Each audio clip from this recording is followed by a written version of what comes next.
Ini adalah Pulau Sebatik. Pulau Sebatik adalah salah satu pulau terluar Indonesia yang terletak di sebelah timur laut Pulau Kalimantan. Pulau Sebatik memiliki luas kurang lebih 452,2 km persegi, dengan jumlah penduduk mencapai sekitar 72.000 jiwa. Pulau Sebatik berbatasan langsung dengan negara Malaysia. Terdapat garis lurus di tengah pulau sebagai batas yang membuat pulau ini terbagi menjadi dua bagian. Wilayah Indonesia di bagian selatan dan wilayah Malaysia di bagian utara. Lantas, mengapa Pulau Sebatik terbagi menjadi dua bagian? Awal mula pembagian batas Indonesia dan Malaysia pada Pulau Sebatik didasarkan pada masa pemerintahan kolonial Belanda dan Britania Raya yang menduduki kedua negara tersebut sebelum kemerdekaannya.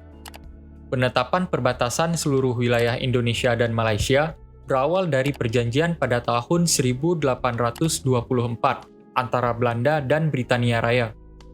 Perjanjian tersebut menetapkan lingkup pengaruh Kepulauan Melayu antara dua kekuatan kolonial pada masa itu, Belanda dan Britania Raya. Pemisahan lingkup pengaruh ini menjadi dasar penetapan perbatasan antara Belanda dan Britania Raya di kemudian hari. Hingga pada tahun 1891, dilakukan pertemuan untuk mengatur mengenai perbatasan darat di Pulau Kalimantan antara Belanda dan Britania Raya. Pertemuan tersebut juga lebih dikenal dengan sebutan Konvensi London, yang ditandatangani di London pada tanggal 20 Juni 1891 oleh Belanda dan Britania Raya. Hasil dari Konvensi London, salah satunya mencetuskan bahwa perbatasan antara Belanda dan Britania Raya di Pulau Sebatik berada pada garis lintang 4 derajat 10 menit lintang utara. Selain itu, dilakukan juga pemasangan patok perbatasan di Pulau Sebatik oleh Belanda dan Britania Raya sebagai tanda untuk masing-masing wilayah.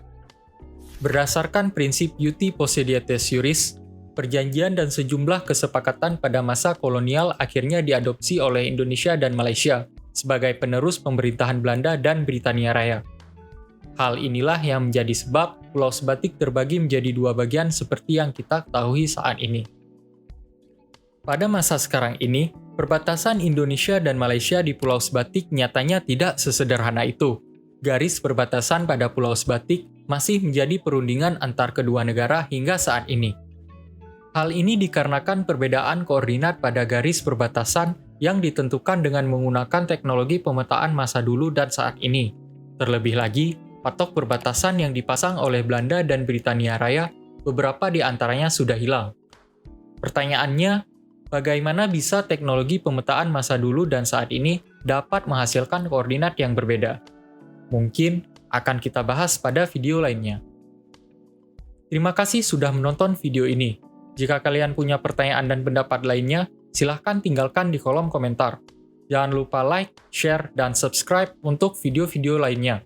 Dan sampai jumpa di video selanjutnya.